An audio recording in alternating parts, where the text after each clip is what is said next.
क्या आपने सोचा है एक सुबह आप उठें और पता चले कि आपकी सैलरी में कटौती हो गई है, राशन कार्ड बंद हो गया है, गैस महंगी हो गई है और यूपीआई पर भी चार्ज लगने लगा है? जी हाँ, ये कोई फिल्म नहीं, हकीकत बनने जा रही है। 1 मई 2025 से देश भर में एक साथ 10 नए नियम लागू होने जा रहे हैं जो सीधे आपकी जिंदगी से जुड़े हैं, आपकी जेब, आपकी पहचान और आपका भविष्य। तो क्या हैं ये नए कानून, किसका फायदा होगा और किस पर टूटेगी मुसीबत? चौंकाने वाले खुलासे लेकर हम हाजिर हैं। डीएलएच न्यूज के इस खास रिपोर्ट में दिल्ली वालों, अब रहने चलने का ढंग बदल लो। 15 मई से सरकार लागू करने जा रही नए नियम। दिल्ली का प्रदूषण कम करने के लिए सरकार ने कई नए नियम बनाने का फैसला किया है। ये नए नियम 15 मई से लागू होंगे। इसके बाद दिल्ली में रहने वाले लोगों को अपनी दिनचर्या में थोड़ा बदलाव करना पड़ सकता है। कुछ लोगों को पुराने वाहन हटाने पड़ सकते हैं। शनिवार 19 अप्रैल को दिल्ली सरकार ने इस विषय पर अहम बैठक की थी, जिसमें बड़े अधिकारी भी शामिल थे। बैठक में कई अहम फैसले लिए गए हैं, जिनकी विस्तृत रूपरेखा तैयार की जा रही है। इसके बाद सरकार नए नियम लागू कर देश की राजधानी को साफ और सुदृढ़ बनाने की कोशिश करेगी। बैठक के बारे में जानकारी देते हुए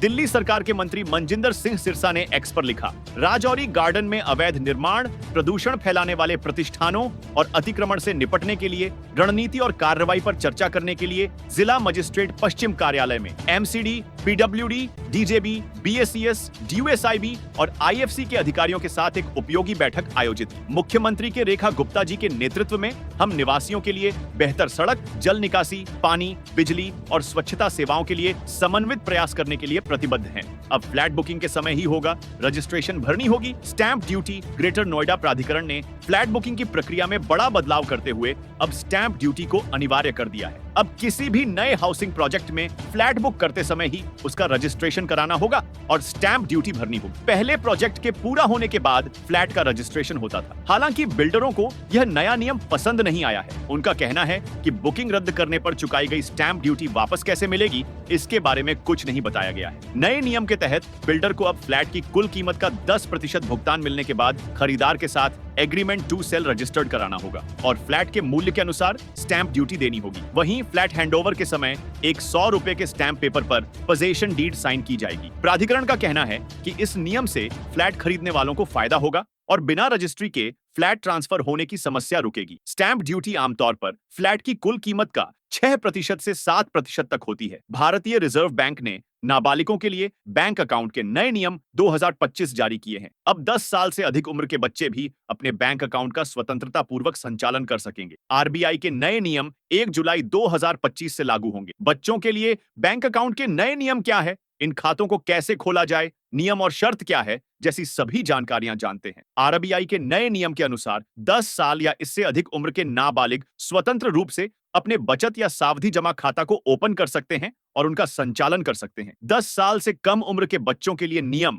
इन बच्चों के लिए बैंक खाता के नियमों में बदलाव नहीं हुआ है। इनके बैंक अकाउंट को माता-पिता या अभिभावकों के साथ ही संयुक्त रूप से ओपन किया जाएगा। केवाईसी। अनिवार्य नाबालिगों के बैंक अकाउंट को ओपन करने के लिए बच्चे और अभिभावक दोनों के आधार, जन्म प्रमाण पत्र आदि केवाईसी दस्तावेजों की आवश्यकता होगी। 10 साल के बच्चों के लिए बैंक सुविधा। आरबीआई के नए नियम के अनुसार इन बच्चों को ओवरड्राफ्ट की सुविधा नहीं दी जाएगी, लेकिन बैंक अपनी नीति के अनुसार बच्चों को ATM card, chequebook, internet banking जैसी सुविधाएं मुहैया करवा सकते हैं। हरियाणा। एचएसएससी में ग्रुप सी और डी के पदों पर भर्ती के लिए बनेंगे नियम। कैबिनेट की बैठक में ली जाएगी मंजूरी। हरियाणा में ग्रुप सी और डी की भर्तियों के लिए सीईटी के आयोजन की कवायद में लगी सरकार ने अब ग्रुप सी और ग्रुप डी पदों की सीधी भर्ती के लिए नियम बनाने पर मंथन शुरू कर दिया है। मुख्यमंत्री नायब सिंह सैनी की अध्यक्षता 5 मई को होने वाली मंत्रिमंडल की बैठक से इन नियमों की मंजूरी ली जाएगी। पंजाब एवं हरियाणा हाईकोर्ट ने भर्ती नियम बनाने के निर्देश दिए थे। इन निर्देशों की पालना करते हुए और नए सीटी से पहले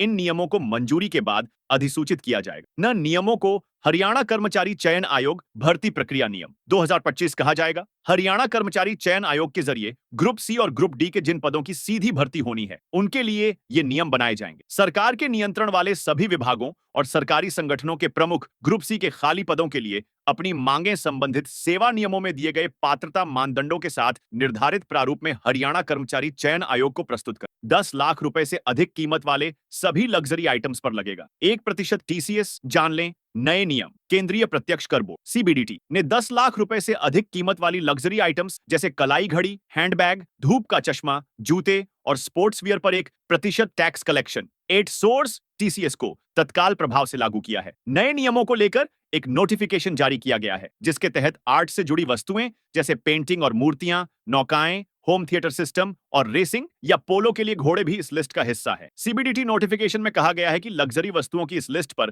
टैक्स 22 अप्रैल 2025 से लागू कर दिया गया है। एकेएम ग्लोबल के टैक्स पार्टनर अमित माहेश्वरी ने कहा, कलाई घड़ियां, आर्ट पीस, प्राचीन वस्तुएं, नौकाएं और संग्रहणीय वस्तुएं 10 लाख रुपए से अधिक जैसी उच्च मूल्य वाली वस्तुओं को 1% की दर से टीसीएस फ्रेम में लाकर सरकार कर के दायरे को केवल मोटर वाहनों से आगे बढ़ा रही है। अब यूपी में बिना नक्शा पास कराए बना सकेंगे घर। जाने नया एनओसी नियम। मुख्यमंत्री योगी आदित्यनाथ ने उत्तर प्रदेश के लोगों को बड़ी राहत देते हुए भवन निर्माण से जुड़े नियमों में ऐतिहासिक बदलाव किए हैं। नए नियमों के तहत 1000 वर्ग फीट तक मकान बनाने के लिए नक्शा पास कराना जरूरी नहीं होगा। इससे आम जन को भ्रष्टाचार और अनावश्यक देरी से मुक्ति मिलेगी। योगी सरकार के इस पहल का मुख्य लाभ शहरी क्षेत्र के निवासियों को मिलाने वाला है। मुख्यमंत्री योगी आदित्यनाथ ने उत्तर प्रदेश की जनता को भवन निर्माण से जुड़ी परेशानियों से राहत देने के लिए भवन उपविधियों बिल्डिंग बायलॉज में ऐतिहासिक बदलावों को मंजूरी दी है। इसके साथ ही अब 1000 वर्ग फीट तक के प्लॉट पर मकान बनाने के लिए नक्शा पास कराना जरूरी नहीं हो। इसके अतिरिक्त 5000 वर्ग फीट तक के प्लॉट के लिए सिर्फ आर्किटेक्ट का प्रमाण पत्र ही पर्याप्त होगा। सिर्फ इनको मिलेगा फ्री गेहूं, चावल, नमक, बाजरा। राशन कार्ड के नए नियम जारी। भारत सरकार के द्वारा राशन कार्ड वितरण प्रणाली में पारदर्शिता लाने के उद्देश्य के साथ में राशन कार्ड से जुड़े हुए नए नियम पारित किए गए हैं। आप सभी को तो पता होगा कि भारत सरकार के द्वारा राशन कार्ड धारकों को हर महीने राशन वितरण प्रणाली के अंतर्गत राशन सामग्री बांटी जाती है, जिससे गरीब जरूरतमंद व्यक्तियों का भरण पोषण आसानी से संभव हो सके। जो भी व्यक्ति राशन कार्ड के माध्यम से हर महीने राशन सामग्री प्राप्त करते हैं, तो अब उन राशन कार्ड धारकों के लिए सरकार के द्वारा जारी किए गए राशन कार्ड से संबंधित नए नियमों के बारे में पता होना चाहिए, क्योंकि आप सभी राशन कार्ड धारकों को सरकार के द्वारा निर्देश दिया गया है कि जारी किए गए नियम आपको पालन करने होंगे, और अगर आप ऐसा नहीं करेंगे तो आपको राशन मिलना बंद हो जाएगा। बिहार जमीन रजिस्ट्री के नए नियम जारी। बिहार राज्य में अनेक स्थानों पर भूमि के विवाद बहुत ही ज्यादा देखने को मिलते हैं। ऐसे में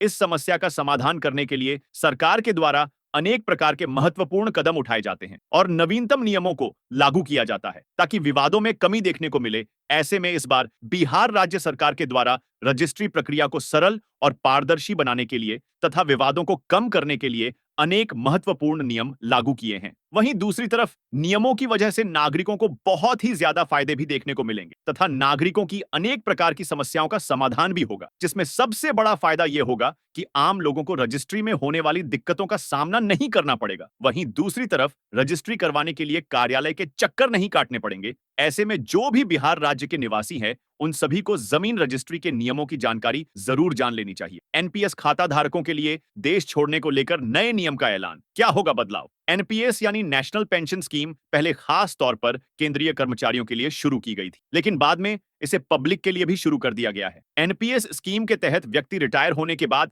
अच्छी खासी स्कीम हासिल कर सकता है, जिससे उसकी रिटायरमेंट लाइफ आसानी से बीत सकती है। इसी कड़ी में अगर एनपीएस खाता धारक या एनपीएस लाभार्थी भारत की नागरिकता छोड़ना चाहता है, तो उसे PFRDA pension fund regulatory and development authority द्वारा ऐलान किए गए नए नियम का पालन करना होगा। पीएफआरडीए ने हाल ही में एनपीएस खाता धारक के लिए नियमों में बदलाव किया है। तो आपने देख लिया 1 मई 2025 से देश में क्या क्या बदलने वाला है। लेकिन असली सवाल यह है, इन नियमों में से कौन सा नियम आपकी जिंदगी पर सबसे ज्यादा असर डालेगा? क्या ये बदलाव आम जनता के लिए राहत बनेंगे या और ज्यादा बोझ? अपनी राय हमें कमेंट में जरूर बताइए, क्योंकि आपकी आवाज से ही बनती है असली खबर। और हाँ, ऐसे ही जरूरी अपडेट्स और एक्सप्लेनर्स के लिए डीएलएच न्यूज को सब्सक्राइब करना न भूलें। Subscribe now and press the bell icon. Never miss an update.